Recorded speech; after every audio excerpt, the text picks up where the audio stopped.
Okay, before we talk about Tom Hiddleston and James Marsters, we have to have a little conversation about water. It doesn't really have what you might want to call an inherent shape. Water just takes on the shape of the container that it's in. Myths and stories are like that, but not really. See, stories want to be told. They adapt, they shift, they survive by being retold in ways that fit the moment. But they don't just take any shape, they cling to the walls of their container. They leave a residue.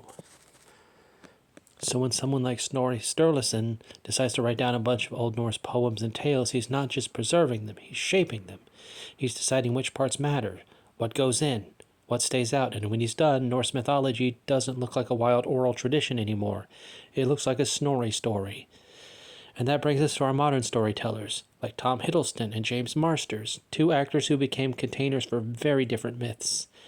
And in doing so, they changed the shape of those stories for everyone who came after.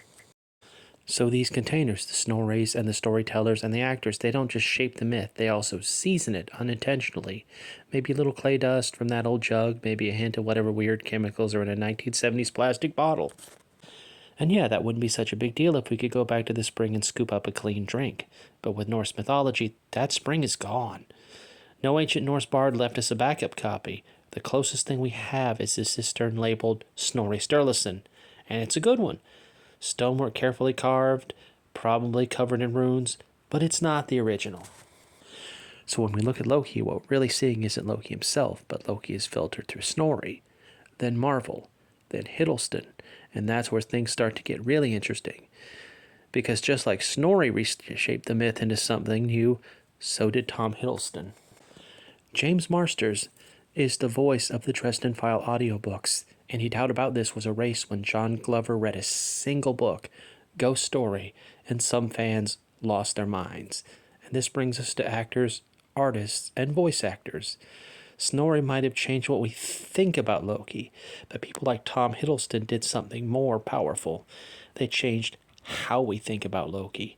He provided a template for creating the trickster god in our heads, and that kit already had his face pre-assembled.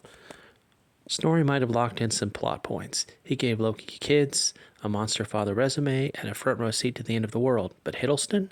Hiddleston gave Loki cheekbones. He gave him pain behind the smirk, loyalty hidden under betrayal, a voice that could go from velvet to venom in a single sentence. That's not just a character, that's a template, a narrative virus. And James Marsters?